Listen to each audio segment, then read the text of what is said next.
लेकिन जय व्यापार से ज़्यादा बात होनी चाहिए अमर परिवार। अमर परिवार मैं इसलिए कहता हूँ, मैं पिछले इन लोग मेरे को भीष्म पितामह और वरिष्ठ बोल के निपटाते रहते हैं, तो मेरे को फर्क नहीं पड़ता क्योंकि मैं थोड़ा अलग मिट्टी का बना हुआ हूँ। मैंने 30 साल 32 साल जो भी काम किया, लेकिन 4 साल का मैं एक अनुभव आप लोगों को बता सकता हूँ।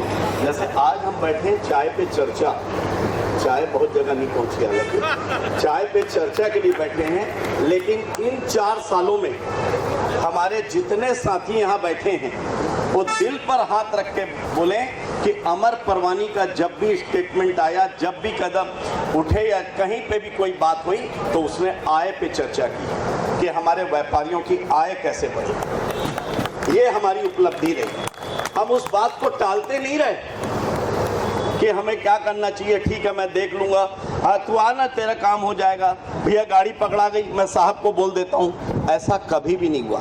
मैं तो खुद कई बार मैंने देखा और मैंने ये स्थिति भी देखी है, चाहे वो कांग्रेस पार्टी की सरकार थी या भारतीय जनता पार्टी की सरकार अभी है।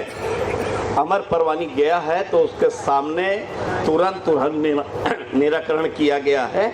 अभी लेटेस्ट मुद्दा उठा था, जैसे ही सरकार आई नेताओं को कुछ नहीं मालूम होता, करने वाले अधिकारी होते हैं, ये मेरा व्यक्तिगत मानना है। नेता तो आता है वो बोलता है, अधिकारी बोलता है भैया ये करो, वो कर देता है, बाद में अधिकारी अपना व्यापारी को अपना नेता को पता चलता है कि वो किसके खिलाफ काम करके चला गया।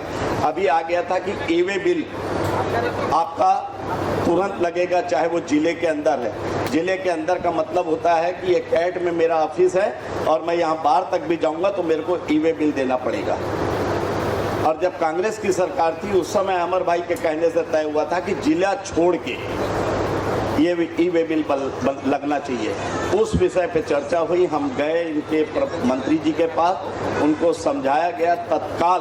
बोले क्योंकि कई चीज़ें होती है ऑन रिकॉर्ड और कई चीज़ होती है ऑफ रिकॉर्ड। उन्होंने तत्काल एक आदेश पारित किया और पूरे छत्तीसगढ़ से फोन आ रहे थे कि भैया हम तो परेशान हो गए। ये तत्काल आदेश पारित हुआ और तत्काल पूरे छत्तीसगढ़ के जितने भी अपना कमिश्नर जो भी उनके अधिकारी होते हैं उन तक मैसेज पहुंचा कि जिले के अंदर कोई भी चेकिंग नहीं होगी और उसका पालन आज तक हो रहा है। ये हमारा आय बढ़ाने का तरीका है।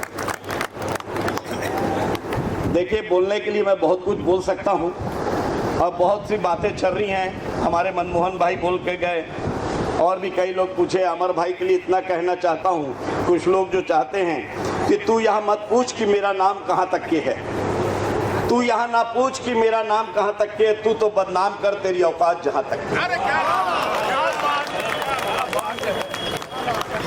भैया। काम करने वाले के लिए ना आप बोला जाता है कि आप ऊपर थूकोगे तो आपके ऊपर गिरेगा। आज 4 साल से यही हो रहा है। अब मेरे पास लड़ने के लिए आदमी नहीं है तो मैं कोर्ट भी जाऊंगा और हर जगह जाऊंगा। अभी हो सकता है अभी कुछ और बातें आ जाए, पार्षद चुनाव चल रहा है, मैं बिजी हूं करके, तो ये सब चीजें होती रहती है। लेकिन मैंने चेंबर ऑफ कॉमर्स में 30 साल मैंने एक बात कही और एक बात सीखी, और इसके लिए चाहे अध्यक्ष कोई भी रहा हो मैं उससे लड़ा हूँ। मैं जन्मजात कांग्रेसी रहा हूँ, लेकिन मैं एक ही बात बोलता हूँ, चेंबर ऑफ कॉमर्स के अंदर घुसने के बाद आप ना कांग्रेसी हो ना अपना भाजपाई हो, आप सिर्फ और सिर्फ व्यापारी हो और हमें व्यापारी हित के काम करने चाहिए। ये हमारी मंशा होनी चाहिए। चेंबर के अंदर बैठ मेरे को राजनीति में आगे बढ़ने के लिए मैं चेंबर का दामन थाम के ऊपर तक पहुँचूँ, मैं ऐसे अध्यक्ष का कभी साथ नहीं दूंगा। पर जिस दिन जाएगा ना उस दिन वो साथ छोड़ दूंगा। आज मैं घोषणा करता हूँ, चेंबर से हटने के बाद ये कुछ भी करे, बाहर निकल के हम सब भाई हैं। बहुत कुछ बातें बोलने के लिए है, लेकिन मैं 2 शब्दों के साथ अपनी वाणी को विराम देता हूं। और मैं तो हमारे संचालक महोदय से कहूंगा कि हम लोग को तो ये पूरे 4 साल से झेल रहे हैं। आपको होना ये चाहिए कि जो लोग आए हैं उनसे सलाह लीजिए कि हमको क्या करना चाहिए, उनसे पूछिए कि हमको क्या करना चाहिए। हम लोग तो 4 साल इनको बुला बुला के झेलवाए हैं, और कितना झेलवाओगे आप। तो मैं आपसे निवेदन करूंगा कि जो दूसरे आए हैं, हमारे जो 19 पदाधिकारी जो आज तक मंच पे नहीं बोलते, पीछे बैठ रहते हैं, उनको बोलने बोलिए, उनको सक्रिय करिए। ये सब चीज होना चाहिए। राम भैया मुस्कुरा रहे हैं, रामगमन पथ भी चल रहा है। अब एक बात बोल के मैं अपनी बात को अपना समाप्त करूंगा। लहजे में बदतमीजी और चेहरे में नकाब लिए फिरते हैं। लहजे में बदतमीजी और चेहरे में नकाब लिए फिरते हैं। जिनके खुद के खाते खराब है वो अमर का हिसाब लिया फिरते हैं। धन्यवाद।